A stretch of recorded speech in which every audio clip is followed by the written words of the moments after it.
Lat is one of the few places where, within a single day, you can clearly experience 4 seasons, not as a metaphor, but as something real. Morning can feel like spring, midday like summer, then shift into the softness of autumn, before ending in the distinct chill of night. This is not a coincidence, but the result of highland geography, climate, and how the city has evolved over time. Lat does not function like a typical city, but as a system where nature and people adapt to each other, forming a distinct rhythm of life. In this journey, we move through the city across a single day from morning to night to see how spaces and activities shift over time. And when everything comes together, what emerges is not just beauty, but how Lat functions as a cycle repeated every day.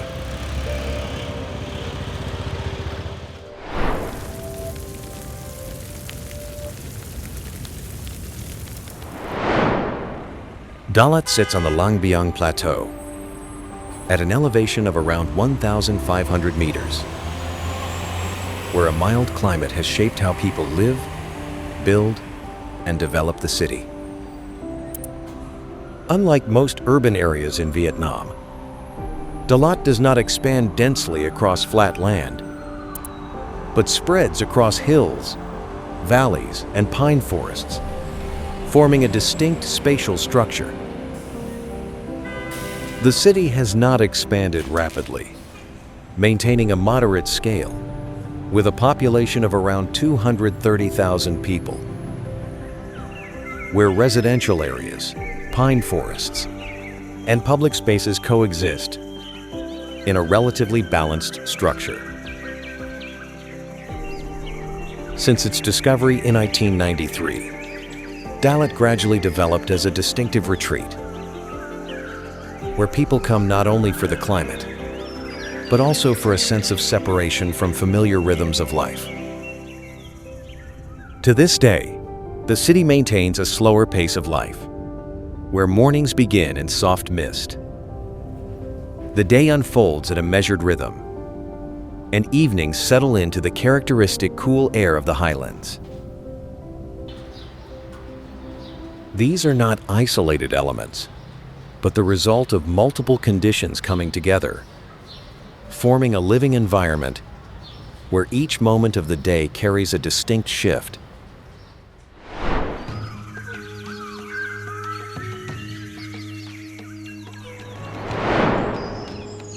Lat is formed by rolling hills and valleys, allowing air to move and shift continuously across short distances.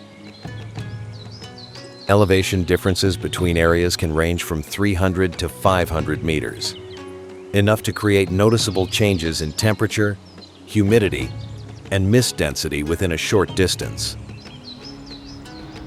Temperatures typically range from around 20 to 26 degrees Celsius at midday, down to about 12 to 16 degrees at night, and this contrast is not just numerical, but what creates a clear sense of seasonal transition within a single day.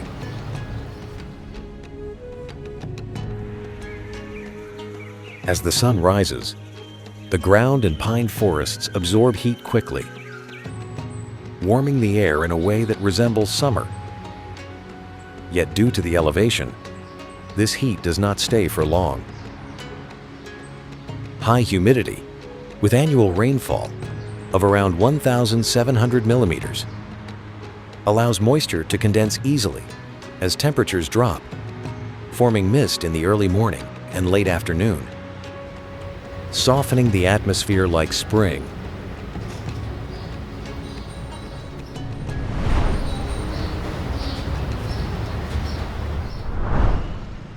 And as a new day begins, everything in Lat feels lighter, softer light, clearer air, and a rhythm that has yet to rush. This is when the city most clearly reflects the feeling of spring, where everything is calm enough to observe, yet active enough to begin a journey.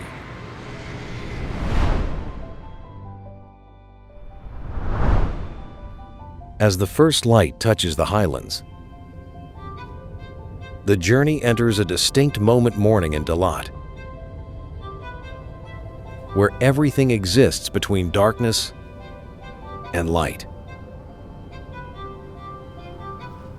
Located around 10 kilometers from the city center, Da Phu Hill is one of the few elevated spots where the entire valley can be seen before the clouds disappear. At around 5 in the morning, as the sun begins to rise behind the mountains, the horizon shifts into a blend of orange and blue, stretching above a sea of clouds covering the valley below. In the early morning, with temperatures ranging between 14 to 18 degrees Celsius, low clouds drift across the hillsides, creating the feeling of standing on a moving surface. This is why the area has become a familiar cloud hunting spot, where the day begins not with sound, but with the gradual shift of light and space. To reach the top, you can ride a motorbike along narrow dirt paths, or take another option, local off-road vehicles that carry you across steep slopes and uneven terrain. The distance is not far, but enough to create a clear separation from the city below. And in that moment, Dalat begins to reveal itself not as a city,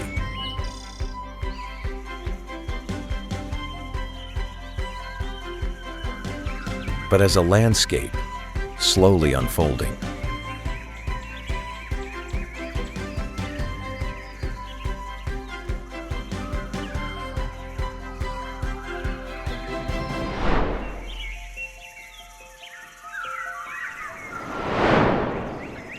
To enter this city, the journey almost always begins at Prenn Pass, a familiar road that nearly everyone visiting Dalat has traveled through. Prenn Pass is one of the main routes leading into the city center, stretching about 11 kilometers, where visitors first experience the transition from lower elevations to the highland plateau. With elevation gradually rising from around 300 meters to nearly 1,000 meters, the route shifts not only in terrain, but also in temperature, as the air becomes cooler and more humid deeper into the pine forests. On both sides, slopes are covered with dense greenery, where morning light filters through thin layers of mist, creating a space that feels both clear and soft, characteristic of early hours in Dalat. Morning temperatures in this area typically range between 14 to 16 degrees Celsius, cool enough to feel refreshing without being harsh, allowing the body to adapt almost immediately upon arrival. Moving through Prenn Pass in the morning, the transition is not abrupt, but layered, shifting from warmer air below to a cooler, softer atmosphere as the city approaches, almost like entering a different weather state. This is also the moment when Dalat begins to express its spring-like quality within the day. Not through the calendar, but through light, temperature, and the presence of mist in the air.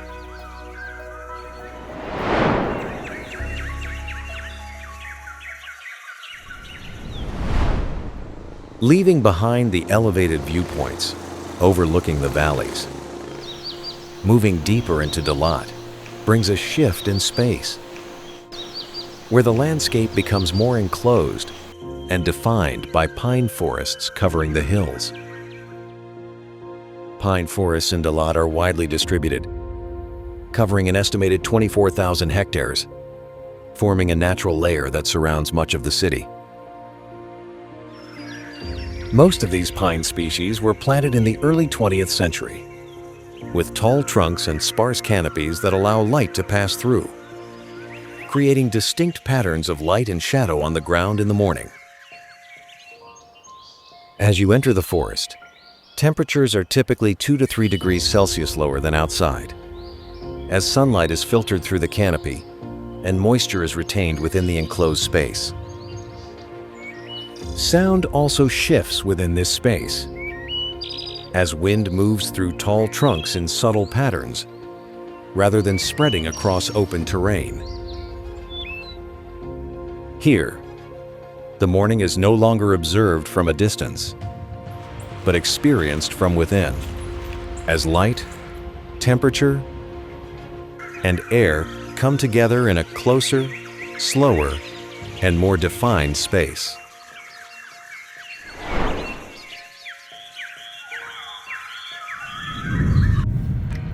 Morning is when one of Vietnam's most essential cultural rituals comes alive: coffee culture. Not just a stop, but a way people here make use of space and time in their day. Vietnam is one of the world's largest coffee producers, with over 1.8 million tons annually, and the leading exporter of Robusta coffee globally. But coffee in Vietnam goes beyond production, evolving into a cultural system with various ways of enjoying it. From traditional drip coffee to bac sear, egg coffee, and salted coffee. In fact, Vietnam has over 10 common coffee variations, each reflecting how people adapt taste to habit and region. Unlike larger cities where coffee is often tied to speed and convenience, in Đà Lạt, the experience is slower, longer, and closely connected to the surrounding landscape. Cafes here are not only diverse in form, but reflect how people choose to experience their mornings. There are small alley cafes where everything feels intimate and familiar, with traditional black coffee or iced milk coffee. Places like Cheo Veu or Horizon Coffee are not defined by location alone, but by their open views over the valley, where people come to take photos, observe the landscape, and experience a quiet sense of calm unique to Đà Lạt. On average, cafes of this type can serve between 200 to 400 visitors per day, most of whom come not just for coffee, but for the spatial experience and scenery. The average stay typically ranges from 45 minutes to 2 hours, significantly longer than the quick coffee routines seen in larger cities. As morning comes to a close, light becomes more defined, and the city's rhythm begins to shift. No longer quiet moments for observation, but moving into wider spaces where everything feels more direct and active. This is when Đà Lạt most clearly reflects the feeling of summer within a single day. As space opens up, movement increases, and people engage more actively with their surroundings.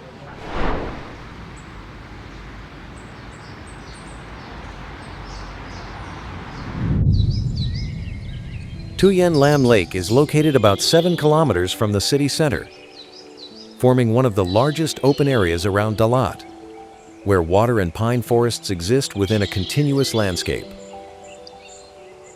Covering a water surface of approximately 320 hectares, the lake not only regulates the environment, but also creates an open space that allows light and air to move more freely than in the urban core.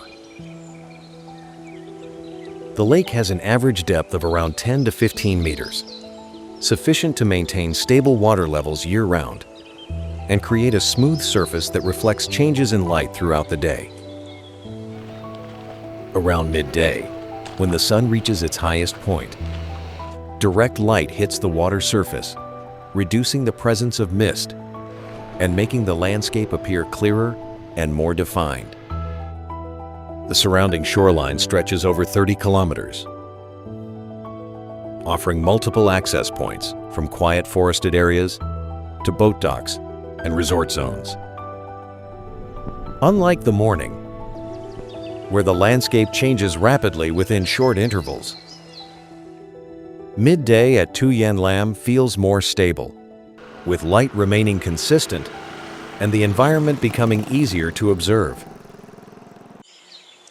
This is also when outdoor activities become more apparent, as people use the open space to move, rest, and interact directly with the surrounding environment.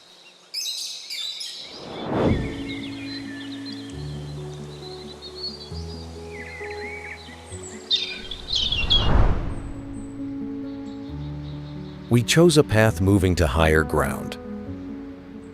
The spatial experience in Đà Lạt begins to shift from wide open areas to a more focused vantage point from above. Robin Hill is located about 3 kilometers from the city center, one of the few places where pine forests, Thuyen Lam Lake, and southern valleys can all be seen within a single continuous frame. From this point, the landscape does not extend evenly, but forms distinct layers, with forests in the foreground, water in the middle, and rolling hills stretching into the distance.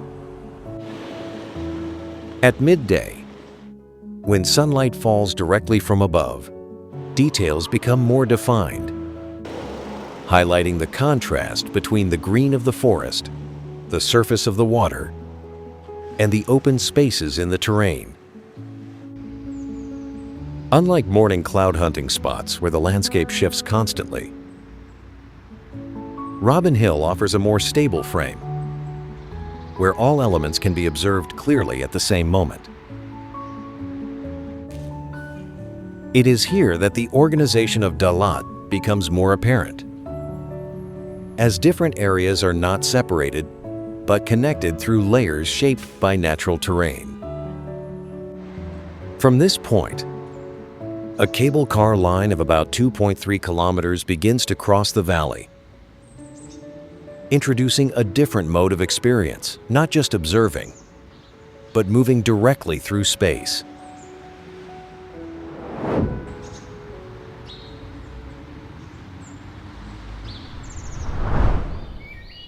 The cable car cabins lift off the ground, rising above pine canopies and moving out across the wide valley below.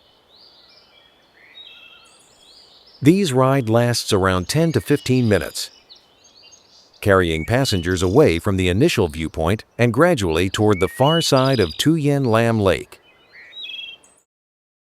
As the cabin moves, forests and roads separate into clearer layers, no longer overlapping as they did from above. The destination is not just another location, but a different kind of space, where the landscape opens into quieter areas, separated from the rest of the city. As the cabin descends, the experience shifts from a broad overview into a specific environment, Trúc Lâm Zen Monastery.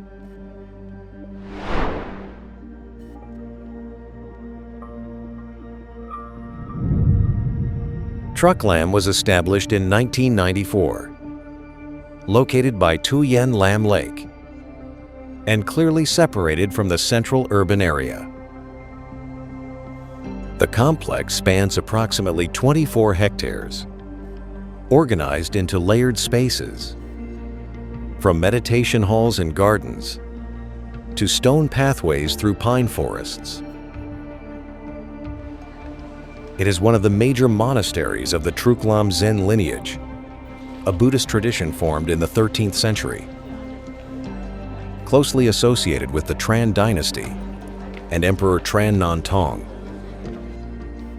Buddhism has been present in Vietnam for over 2,000 years, evolving not as a separate system, but gradually integrating into culture, and shaping everyday ways of thinking and living.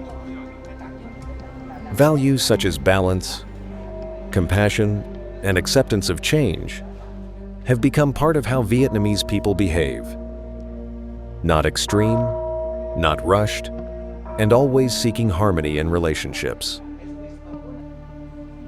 From the entrance, human presence becomes more visible. People come here not only to visit, but to pause to pray, to make offerings, and to find stillness within their journey.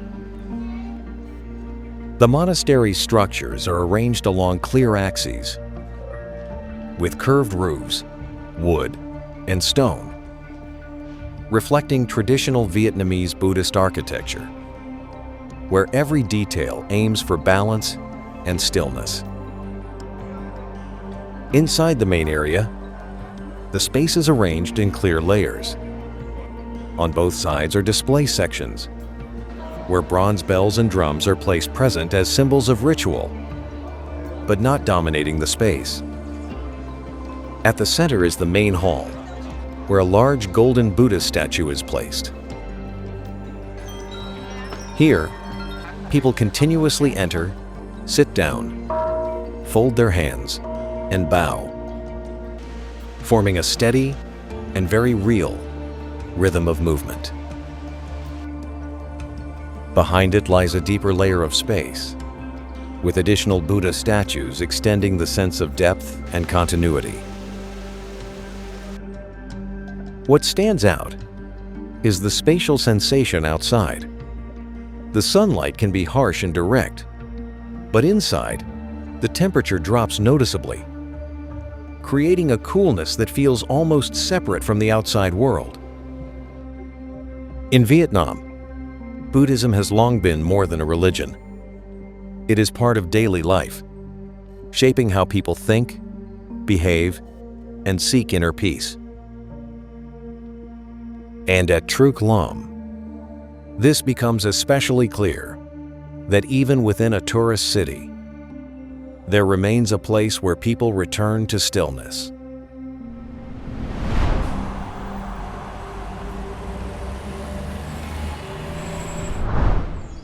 Leaving behind the stillness of the monastery, the journey unfolds into a different rhythm, where gentle streams begin to guide the way, carrying the cooling sensation of summer as the terrain slowly shifts into more defined movement. Tanla is located about 5 kilometers from the city center, one of the most accessible waterfalls in the area, yet still retaining its natural character. The waterfall system has a total height of around 20 meters. Not particularly tall, but enough to create a continuous and visible sense of motion throughout the space. Visitors can purchase a ticket to enter the area, where beyond the waterfall, it becomes a forest-based recreation space with various activities integrated into the natural terrain. The surrounding area is covered by dense forest, with pathways leading gradually downward, making the experience unfold over a sequence of movements rather than a single moment. From above, the waterfall does not appear as a single drop, but separates into layers, with 3 distinct streams flowing over rock tiers before disappearing into the forest. Aerial views reveal the full structure of the terrain, where water, rock, and forest interweave into a space that feels both natural and layered. But unlike places meant only for observation, here, people move directly through that terrain. Curving rail tracks follow the hillside, where alpine coasters move continuously, carrying riders through pine forests, across sharp turns and shifting elevations. At another layer, zipline lines stretch across the canopy, creating a different kind of movement lighter, but more direct in relation to the space below. from above. These movements do not separate from the landscape, but become part of it, woven between water flows and forest lines. Datanla is not just a destination, but a place where terrain, movement, and experience are connected within a single space. Here, the way people engage with nature becomes clearer, not just observing, but moving through it, sliding across it, and directly feeling each shift in terrain.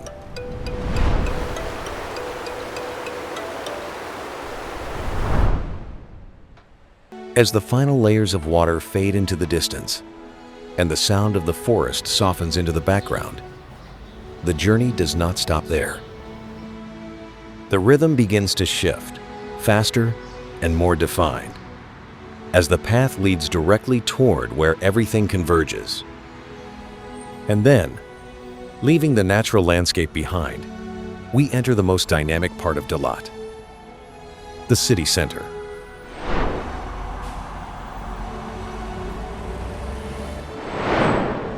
Dalat Railway Station, located not far from Xuan Huang Lake, was built in 1932, making it one of the oldest structures that still retains its original form in the city.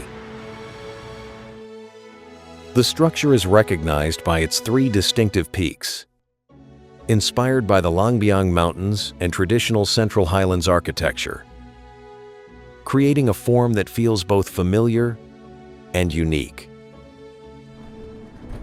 The railway once connected Dalat to coastal regions, stretching over 84 kilometers and crossing diverse terrains of the highlands. At midday, when sunlight falls directly on its surfaces, the colors of the structure become more pronounced, highlighting architectural details preserved over decades. The space is not overly crowded, but active enough to reflect the presence of visitors, photography, and short train routes still in operation. This marks the shift from observing nature to understanding how people build, connect, and sustain a city within a unique terrain.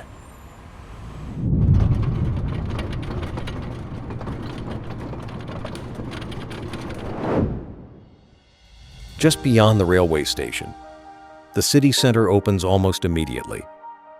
And at its core lies Xuan Huang Lake, the most iconic lake in Dalat, where much of the city's activity revolves. With a circumference of about 5 kilometers and an area of roughly 25 hectares, the lake forms a large open space where roads, parks, and public areas converge. At midday, the lakeside is rarely still, as activities unfold continuously from all directions. Along more than 4 kilometers of lakeside roads, joggers, cyclists, and motorbikes move side by side, forming a continuous flow of motion. In park areas and open lawns, small groups sit, take photos, and talk, while street vendors move between spaces, offering snacks and drinks. On the water, pedal boats and small rowboats move steadily, adding another layer of motion, slower but constantly present. Cafes and restaurants around the lake remain active, as part of the flow pauses to observe and extend their stay. Formed in the early 20th century, the lake has evolved beyond a landscape feature into the city's primary outdoor living space. The space remains open, where activities are not separated, but layered, overlapping without disrupting the overall balance. Xuan Huang Lake is not only the visual and social center of Dalat, but also a place that reflects how the city continues to evolve in new directions. Right here, The first ESG-oriented developments are gradually taking shape. A space known as the Open Air Museum, promising to become a structure where architecture, nature, and experience are connected within a single system. With projects like House gradually shaping that approach. This shows that Đà Lạt does not stop at what already exists, but continues to expand how people engage with space in a way that is gradual and considered.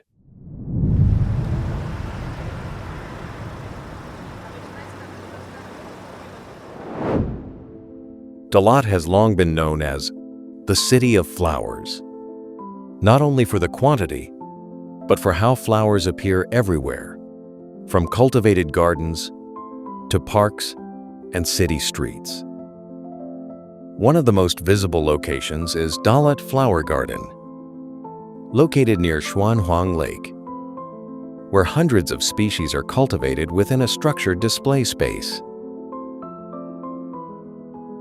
With over 300 species of flowers, this space not only serves tourism, but reflects Đà Lat's role as a major floral cultivation center in Vietnam. Beyond being known as a city of flowers, Đà Lạt enters a distinct moment of the year, when soft pink cherry blossoms begin to cover its slopes and lakesides. The bloom peaks from late January to early February, when light and climate reach a rare balance. However, flowers in Đà Lạt are not limited to curated spaces, but extend into everyday life across the city. Between late March and April, the city enters a different phase. As rows of purple jacaranda bloom along streets such as Tran Phu, Hai Ba Trung, and areas around Xuân Hoang Lake. Along these streets, purple canopies softly cover rooftops, sidewalks, and public spaces, creating a layer of color that subtly transforms the city's atmosphere. Unlike event-driven flower seasons, jacaranda arrives quietly, yet spreads widely enough to mark a clear moment in the year. The Đà Lạt Flower Festival, held every 2 years, reinforces this identity, where flowers become not just scenery, but part of local life and culture. Here, flowers are not confined to display areas, but exist within everyday life, woven into every corner of the city. As the journey moves deeper, space begins to shift, as activities no longer spread around the city, but concentrate into a single area.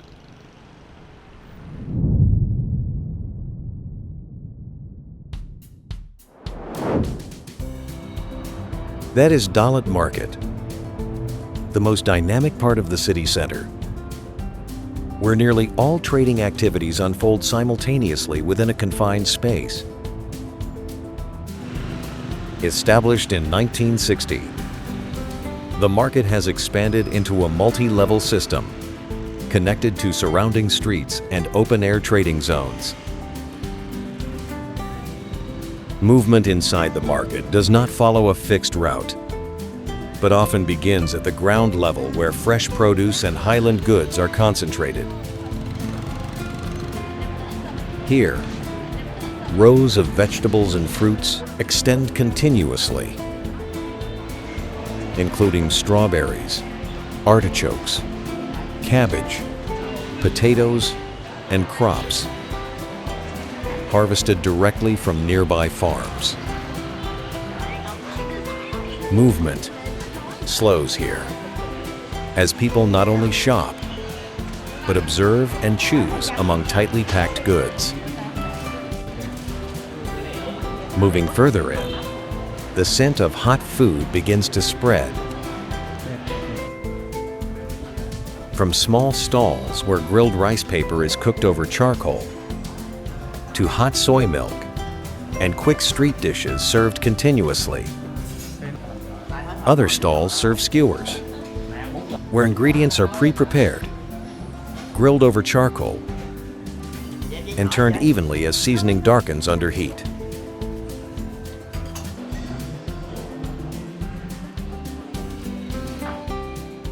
As you move to upper levels, the space shifts to clothing and textiles, where sweaters, jackets, scarves, and fabrics are densely displayed. Stalls are packed closely, forming continuous rows where colors, textures, and sounds blend, constantly pulling attention in different directions. The market receives tens of thousands of visitors daily, maintaining a high level of energy, especially at midday. Movement here is never linear, requiring people to adapt, weave through, and adjust their pace to the surrounding flow. This is not just a marketplace, but where Đà Lat's rhythm is most visible, with all activities unfolding simultaneously, continuously, and in constant change.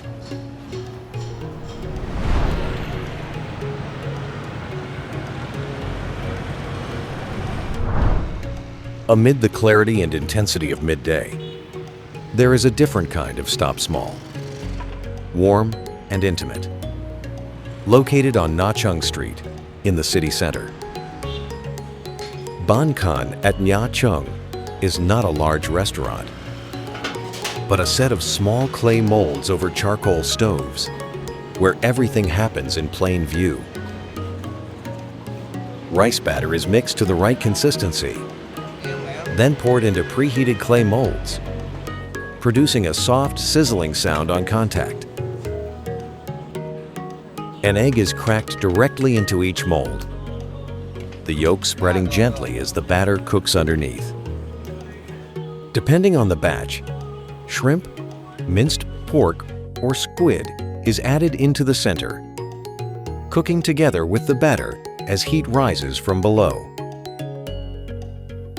The dish is served with fish sauce, scallions, shredded green mango, or meatballs, each element not standing out alone, but blending into a unified taste.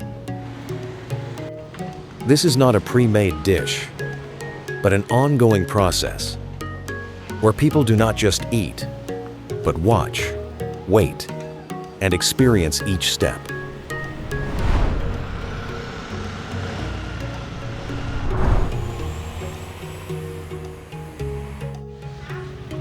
As the chill becomes more present in the air, and the light softens, Đà Lạt shifts into a different state, slower, quieter, as if everything is still moving, but no longer in a rush. This is the feeling of autumn, when the city is no longer experienced through motion, but through what remains lines, spaces, and structures that outlast the rhythm of life itself.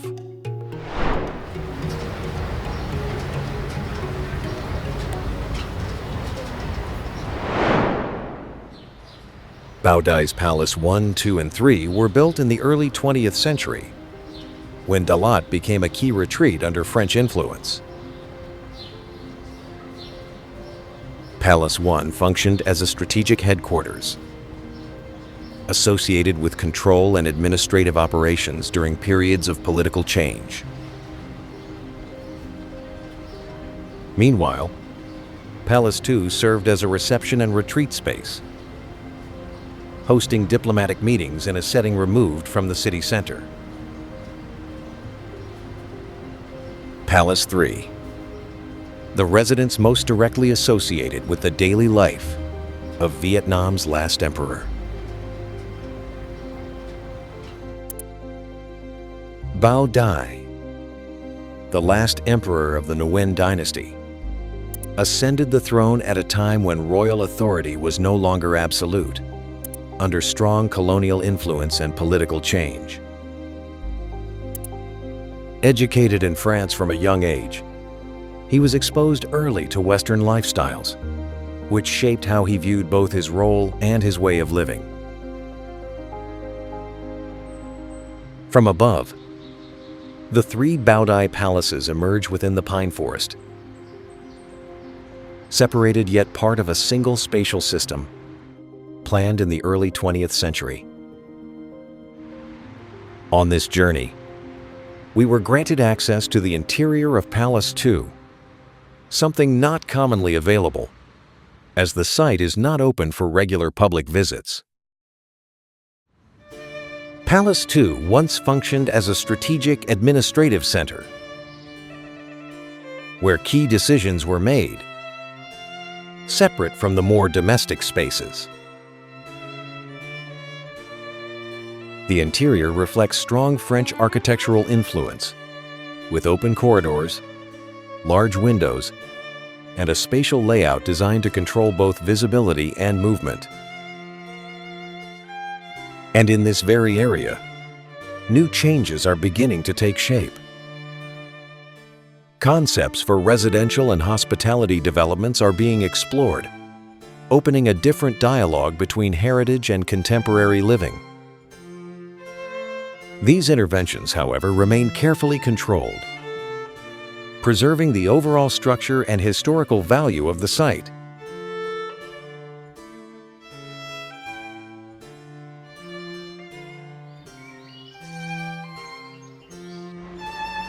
Meanwhile, Palace 3, closely tied to the personal life of King Bảo Đại and his family, stands as a contrasting layer, revealing another dimension of the same system.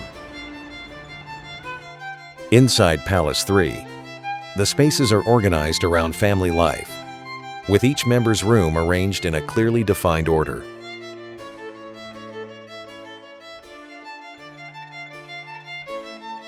King Bảo Đại room is positioned at the center, connected directly to the main living areas.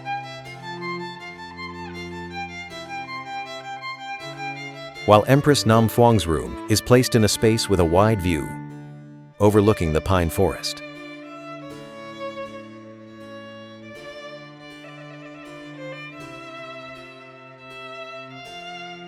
The princes and princesses have their own rooms arranged nearby, forming a layout that feels more like a family home than a royal court, where each space reflects a sense of individuality.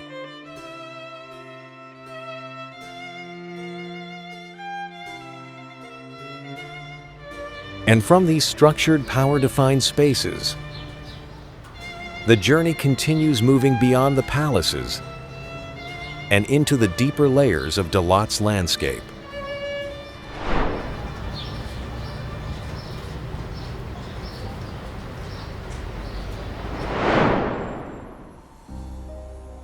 Located in the city center, the cathedral was built starting in 1931, making it one of Đà Lat's oldest religious structures. The bell tower reaches about 47 meters, making it one of the most recognizable landmarks in the city center. Yet its more familiar name does not come from architecture, but from a small detail atop the tower, a metal rooster placed at its peak. This detail led locals to call it the Chicken Church, a simple yet memorable name tied to the building's identity over time.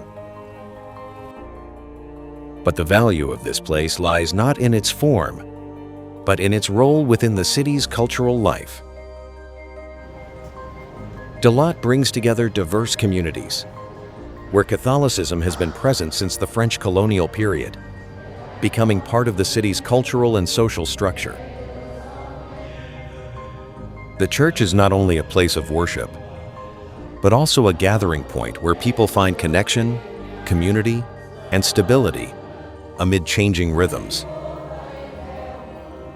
This creates a unique balance in Đà Lạt, where spiritual values exist alongside daily life, not separately, but naturally intertwined. The cathedral can accommodate around 1,200 people, serving religious and community activities for decades. Here, architecture is no longer just form, but a place where people seek spiritual stability within a city shaped by time and seasons.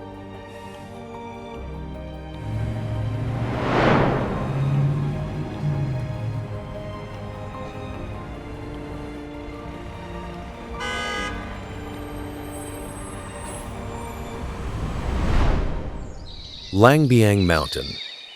Before becoming a viewpoint over the highlands, this place began with a story not of geography, but of a choice. The legend tells of Lang and Biang, two people from different tribes, forbidden to be together, who chose to leave everything behind and remain in the mountains. It was not just a love story, but a deliberate choice to stay, even knowing there would be no return. Over time, that story did not disappear, but remained within the very name of this land. Today, Lang Biang Mountain lies about 12 kilometers from Đà Lạt center, standing as one of the highest points in the region, offering a full view of the city and surrounding valleys. At approximately 2,167 meters, it reveals how the highland terrain is formed not flat, but layered with hills and ridges. The Lang Biang area is home to several ethnic communities, with around 3,000 people, maintaining ways of life closely tied to the forest and mountains. Here, the landscape is not just terrain, but a place where stories remain of people, of choices, and of how they anchor themselves to the land.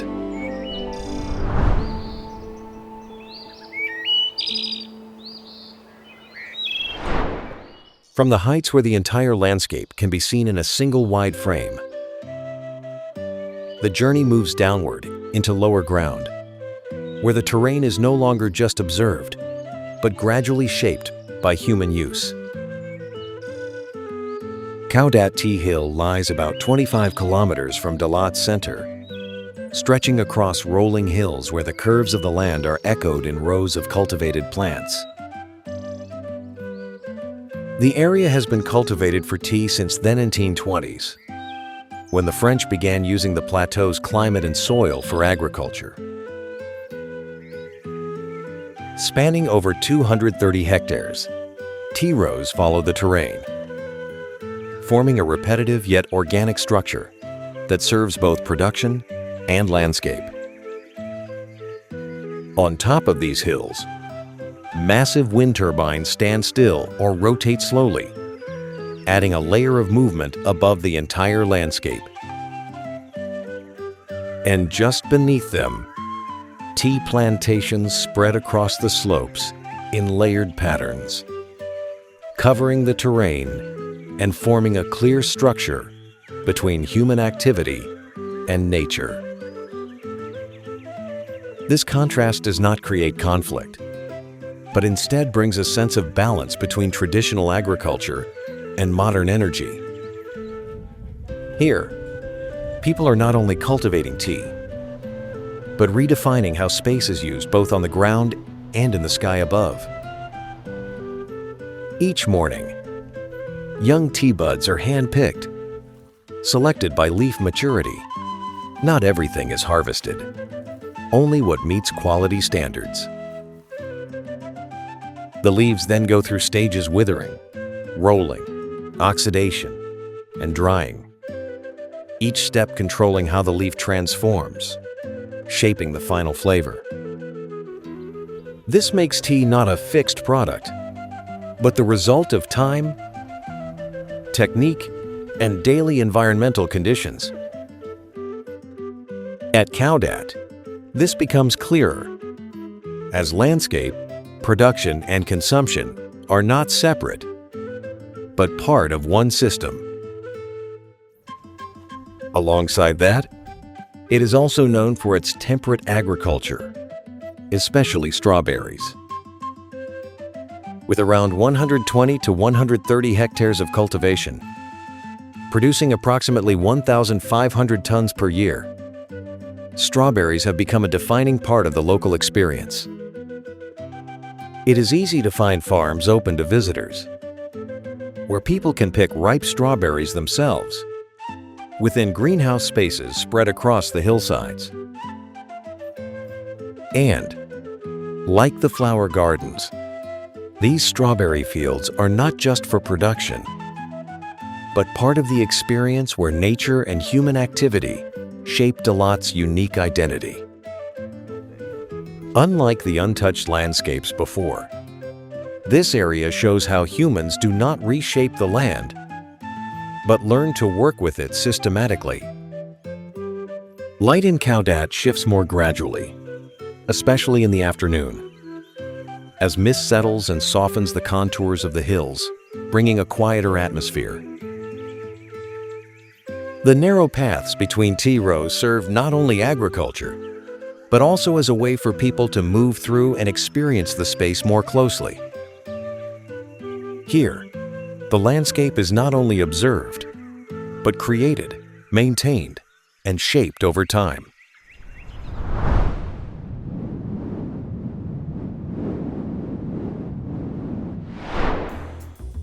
In the cool air of autumn, when the senses become more attuned to flavor, there is one dish that is hard to overlook: Ban Yuot. And along Phan Din Phung Street, among the passing flow of people, there is a small place that has become familiar to many Ban Yuote Long Ga Long.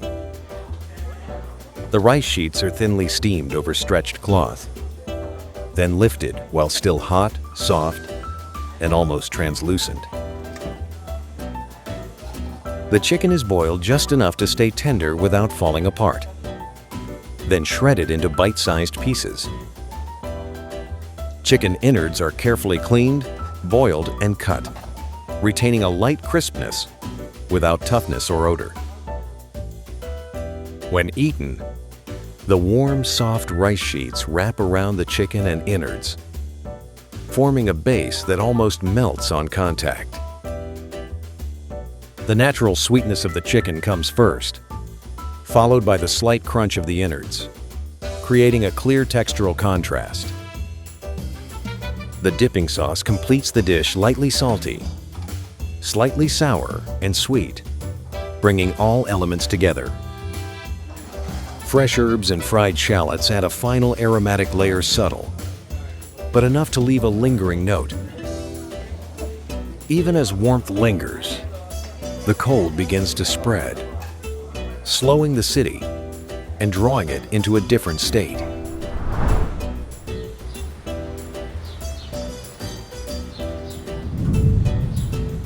Winter in Dalat has no snow, but reveals itself in the cold that settles into the air mist covering the slopes, warm lights fading through moisture, and movement naturally slowing down. Space feels drawn closer, holding people longer in each moment. A quiet, inward feeling that lingers, carrying the weight of everything the day has been.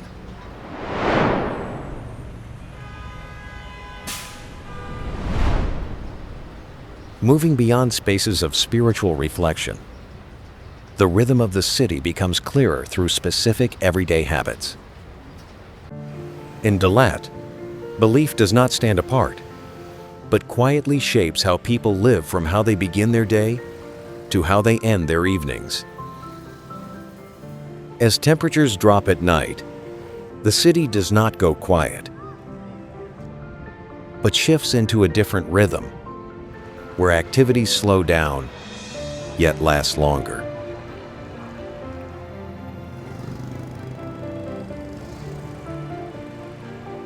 Evenings often begin with a warm meal, usually hot pot or broth-based dishes, not only for eating, but for warmth and extended conversation. Cafes gradually fill up, especially those open late, where people stay longer, talk more, and are not constrained by time. Interiors are often sheltered from wind, lit with warm tones, and kept just warm enough to feel comfortable in the cold air. The city has around 230,000 residents, many of whom are used to this rhythm, where night is not an end, but an extension of the day.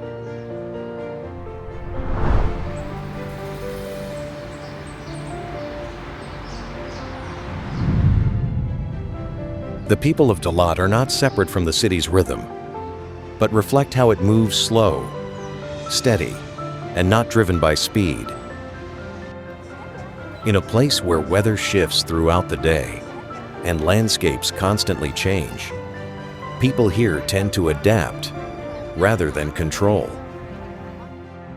Their calmness does not come from inactivity, but from choosing their own pace without rushing or external pressure.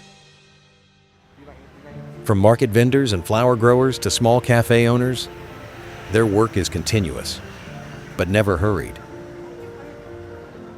Value here is not measured by speed or efficiency, but by consistency, patience, and the ability to sustain balance over time.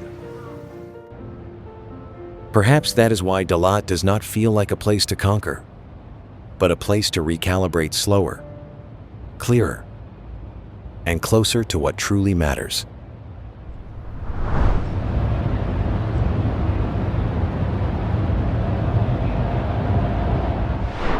As night falls and the cold becomes more defined, the space shifts into a different state, where fire becomes the center and people gather around it. The fire is not only for warmth, but the beginning of a rhythm, as the gongs begin to sound, slow but deep, spreading across the entire space. Elders, youth, visitors, and locals all take part, with no clear boundary between performer and observer. Sweet rice wine is passed around, with pork skews and stories begin to unfold, not as a performance, but as memories carried across generations. Gong culture was recognized by UNESCO in 2005, but its true value lies not in the title, but in how it continues to live in real life.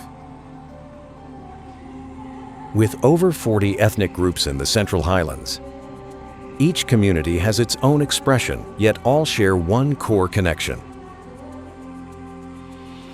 In the Lac Duong area and surrounding regions of Đà Lạt, ethnic minority communities with the Ko as the majority make up around 70% of the local population, maintaining a way of life deeply connected to the land and tradition.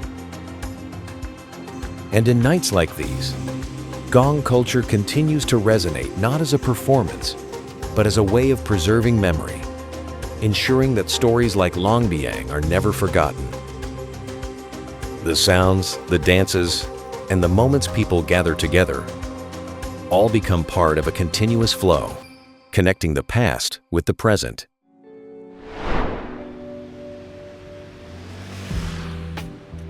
As Đà Lat's cold deepens at night, food stops being just a stop, becoming a way to hold warmth.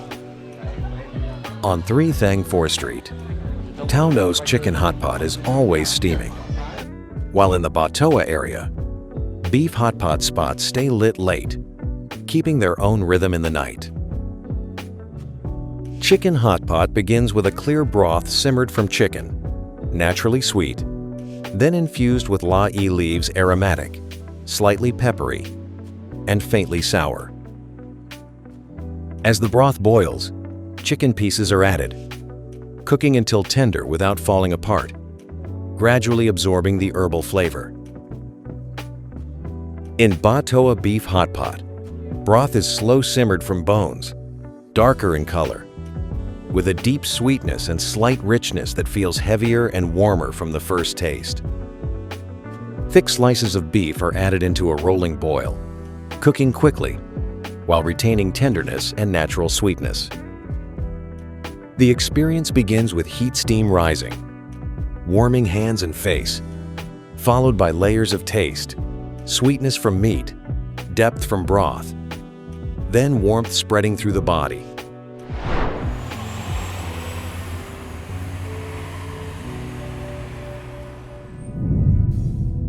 Lam Vien Square sits beside Xuan Huang Lake, covering around 72,000 square meters, making it one of the largest public spaces in Dalat.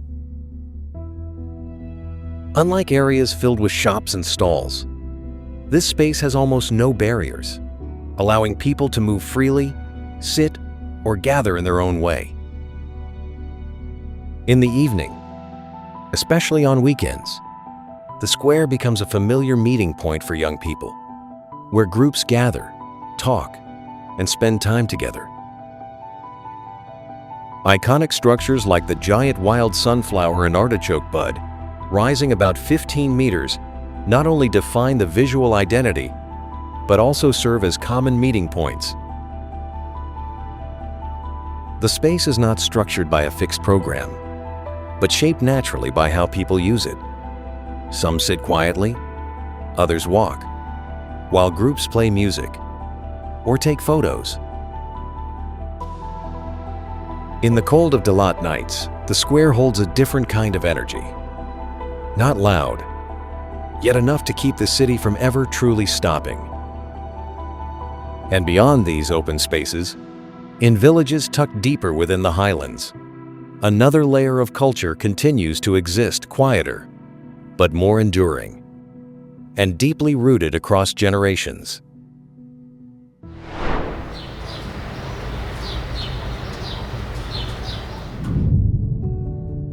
As much of the city drifts into sleep, another rhythm continues, not louder, but steady and persistent in the night. In the city center, the night market remains lit, where movement does not stop, and activity extends beyond the day. Behind this energy, another system is at work, goods arriving, vegetables, and produce sorted and prepared for the next day. This is the rhythm of those who work through the night. As wholesale markets begin operating, connecting directly to stalls and shops across the city. There is no clear beginning or end. Everything moves in a cycle, from harvesting to transport, distribution, and back into daily life. Even when a day seems to end, the city never truly stops, only shifts from one state to another.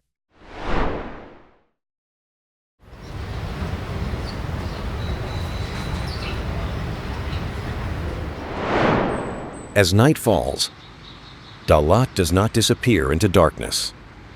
It simply grows quieter, as if the city is holding a breath after a long day.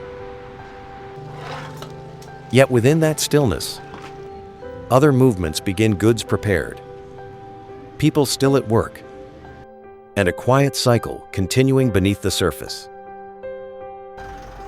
From clear mornings to the movement of midday and the stillness of night, everything connects not to replace one another, but to sustain a rhythm repeated each day. Dalat does not grow through sudden change, but by preserving what works and allowing it to continue, from how people work, how food is grown and distributed, to how spaces are used and sustained over time. Within that repetition, the city forms its identity, not created in a single moment, but built through small cycles repeated over time. Some places impress in a moment, but others remain longer in the way they are remembered. Dalat belongs to the latter, not rushing to impress, but deep enough to draw you back, even in thought. If this journey has offered you a different perspective, remember to like the video and follow the channel for more stories about places like Dalat. And perhaps one day, what you've just seen will no longer remain on a screen, but become a journey of your own. Thank you for watching.